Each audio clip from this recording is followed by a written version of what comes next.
Hey, welcome to Black Coal Woodworking. My name is Matt.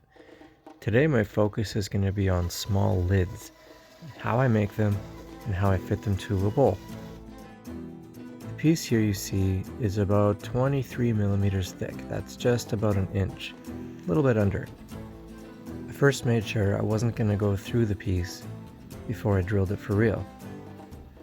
The second piece of wood you see me drill, right here, is the bottom of the bowl. My drill bit has a red mark to know how deep to drill for that.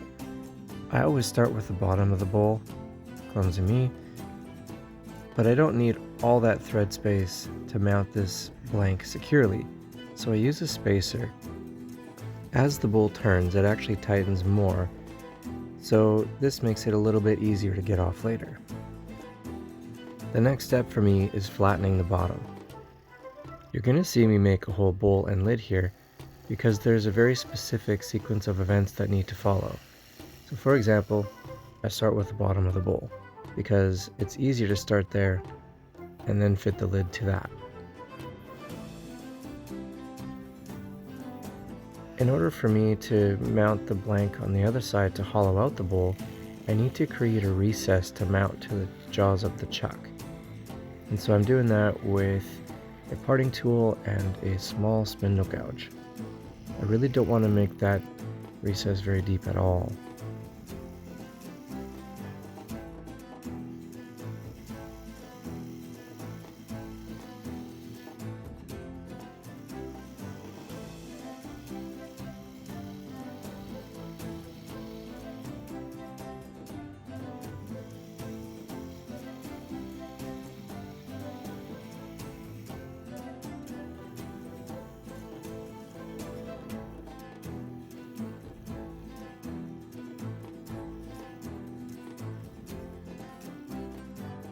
I skipped the sanding to go straight to the finish here for you.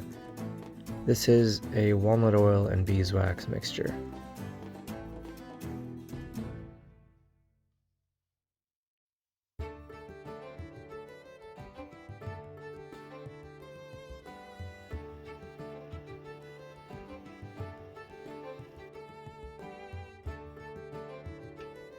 Now the outside's done. You can see we still need to hollow out the inside. So to mount the bowl now, I'm putting it in the 4-jaw chuck and expanding the jaws to hold it in place.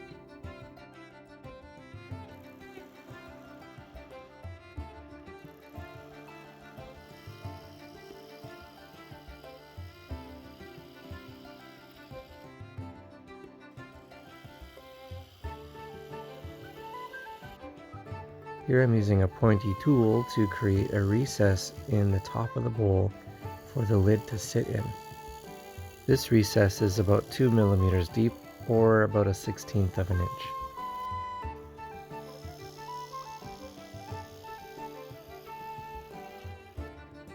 I put the same finish on the inside.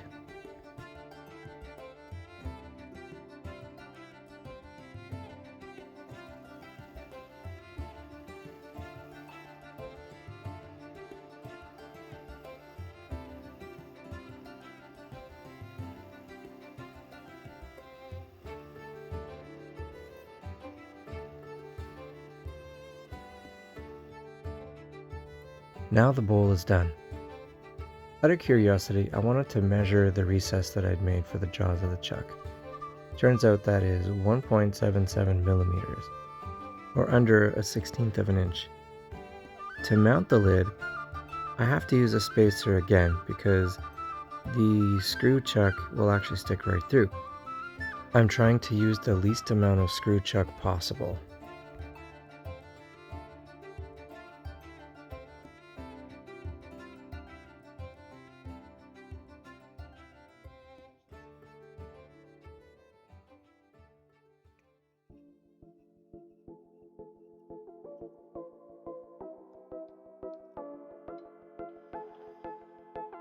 The other important part to this process is using the tailstock, not just to hold the piece in place, but I need the mark it's going to make also.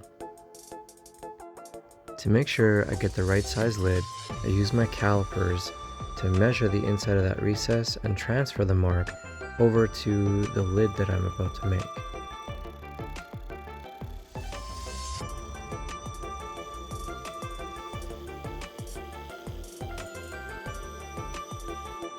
At this point, I'm really just trying to sneak up on the right fit, but I would still prefer to have it oversized at this point.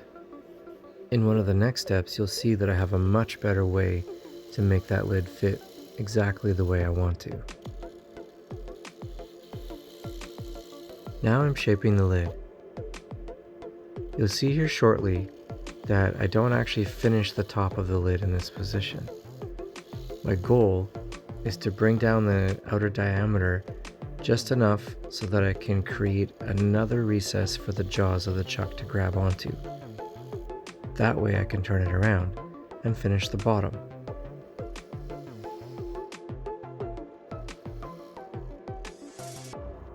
Here's the recess that I made. I used the 1/2-inch bowl gouge to do that. I'm going to mount it to the jaws of the chuck, but I'm also going to sharpen it just a little bit more with that scraping pointy tool. And I gotta figure out what that thing's really called. That tiny little mark that the tailstock made is absolutely critical for the last part of making this lid. It will allow me to line it up perfectly the first time.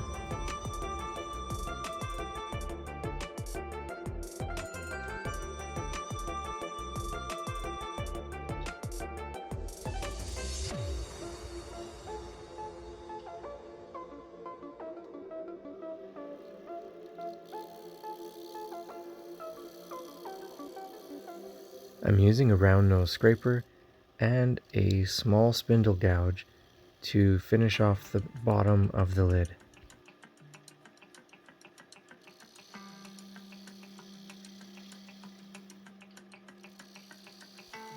What I'm doing here is turning that screw chuck hole that I made into more of a more elegant hole than it really was.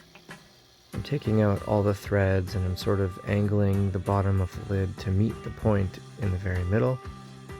I think that actually looks kind of nice when it's all done. It certainly makes it more interesting to feel when you're holding the piece.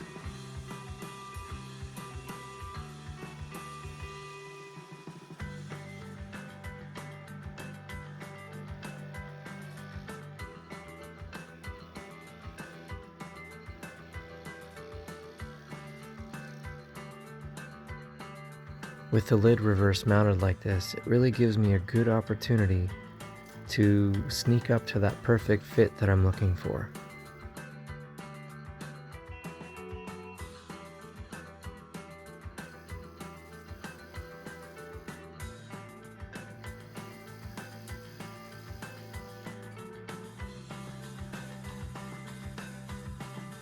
That's the fit in the diameter I want. It's got just a tiny bit of wiggle room. To get how far the lid sits inside the bowl, I still shave off a bit of the bottom, and then I get to find the perfect fit.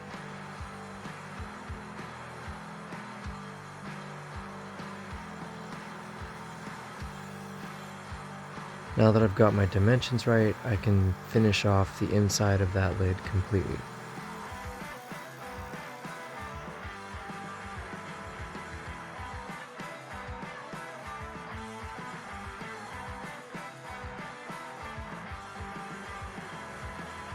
To flip the lid around and mount it correctly, I just need to line up that mark with the same spot on the tailstock. I left this in real time so you could see how quickly this really does come together if I could ever hold on to that little piece of foam properly.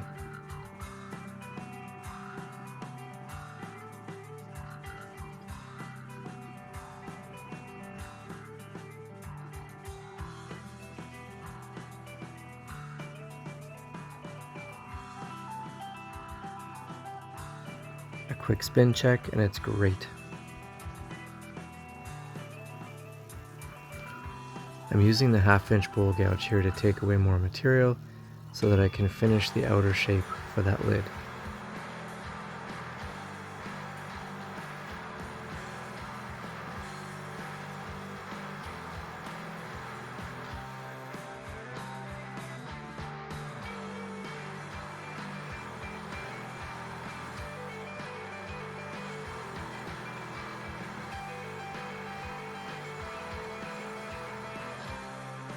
One thing I have to look out for now is that I cannot cut away any more material near the outside of that lid.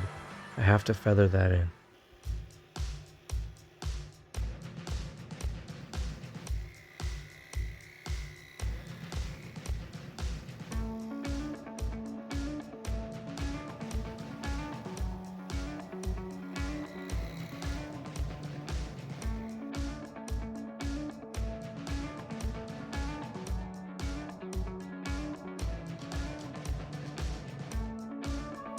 I skipped the sanding step, and here's me applying finish. All that's left to do now is to sand off that little ring that the tailstock made, and I used a regular old palm sander to do that. Didn't take more than a few seconds. There we go. All that's left to do is apply some finish, and now everything will be done.